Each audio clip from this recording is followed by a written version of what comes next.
Welcome back. Amma is once again training her guns at Minister A. Raja over the telecom scam, slamming the Union Telecom Minister for clinging onto his seat. Jayalalitha has today questioned his continuance as minister, even after the recent observation by the Supreme Court where the judges had slammed the CBI for allowing Raja to continue into a second term as the telecom chief. Jayalalitha says that A. Raja had come out as a person without property in public life and added that he should have resigned when the Delhi High Court observed that 2G spectrum was sold like cinema tickets. She also slammed the DMK, calling it a national shame. The DMK chief M. Karunanidhi was not recalling Raja despite the overwhelming evidence of Raja's complicity in the spectrum scam.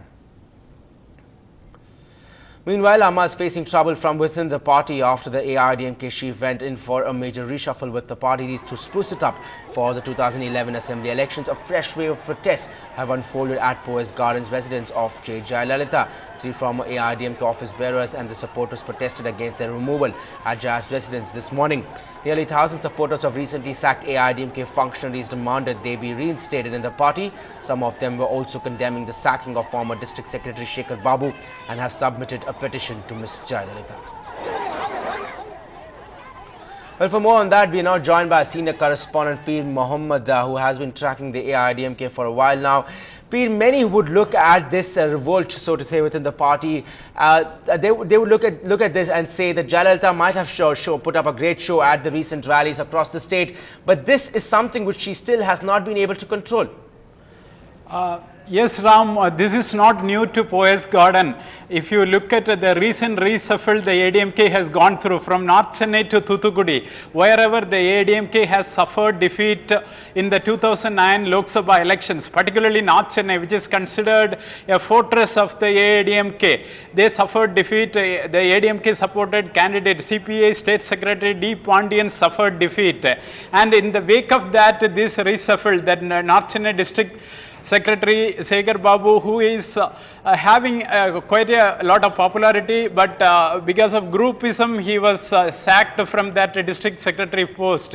And also some of his supporters, 4 of them were sacked by the ADMK party supremo, and those supporters of Shekhar Babu and other 4 leaders have come there. And in fact, if you look at the incident, after half an hour, they all dispersed. After Amma said, Jayalalitha sent out information saying that only 4 representatives of them can meet her. 4 of them went inside. All the other people have dispersed. This shows that also the people who have spoken to the media there said that their loyalty to Jayalalitha remains. That shows that the things are under control.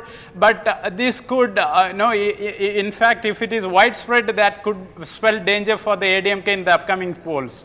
Right, Peer, thank you for joining us with that balanced analysis. Moving on, as Justice Ravi Pandian takes over as the chairman of the Private School Fee Structure Committee in Tamil Nadu, hopes are all pinned on whether he will be able to work out an amicable solution to the ongoing saga between parents and private schools across the state. Our education reporter Krishnamurthy previews the challenges which lie ahead for the new chairman. This man, seen as a peacemaker between agitating parents and private schools across Tamil Nadu, turned out to be anything but that. Justice Govindarajan drew a lot of flack for the fee structure recommended by him. 6,400 schools termed his recommendations unfair and filed an appeal at the Madras High Court seeking revision of the fee structure. On the 5th of October, the Madras High Court gave a deadline of 4 months to the committee to hear the objections filed by private schools. But lack of infrastructure, heavy workload and poor health forced Justice Govindarajan to step down from his post. As Justice Ravi Pandian steps into Govindarajan's shoes, he will be under the microscopic view of schools and parents. Justice Ravi has promised to look into the concerns put forth by private schools and provide an early solution. Yes, the immediate responsibility of the committee is now to give notice to the 6,400 schools which has objected to the fee fixed by the Honorable Justice Govindarajan Committee and dispose it of the same in accordance with the law after giving opportunity to them. With just 3 months to go before the committee comes out with the final fee structure, Justice Ravi Pandian is definitely walking on a tightrope. Now, the big question everyone is asking, will he be able to end the stalemate between the parents and the schools? In Chennai, this is Krishnamurthy for NDTV Hindu. Some good news for all the students commuting via the state MTC buses. Chief Minister M. Karunanidhi today announced that special buses would be operated along 12 routes in Chennai during the peak hours of the day. He said that the government took this decision keeping in mind the hardship students have to go through while travelling to schools in MTC buses. The special buses will be operated along these routes twice each in the morning and evening.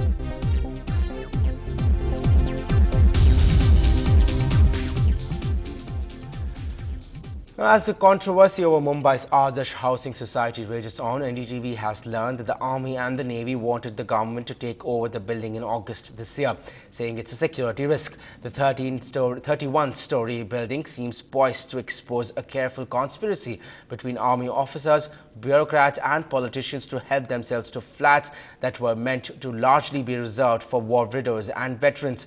The building, originally meant to be less than 10 stories high, expanded allegedly without environmental clearances to overlook important army and naval installations around it. Meanwhile, Maharashtra Chief Minister Ashok Chavan is waiting to hear whether his resignation will be accepted. Meanwhile, the Home Minister has also a strong message for the Kashmir interlocutors that they should not give a ball-by-ball commentary of the talks. I mean, I'm aware of it, as you are aware of it. I also watched it on television. The point is, I think the media should not ask and the interlocutors should not give a ball-by-ball commentary on the dialogue. This is interlocution. This is not a cricket match. Time for a quick break, but on the other side, all the sports news and Ranji Trophy settles for a new low in its history.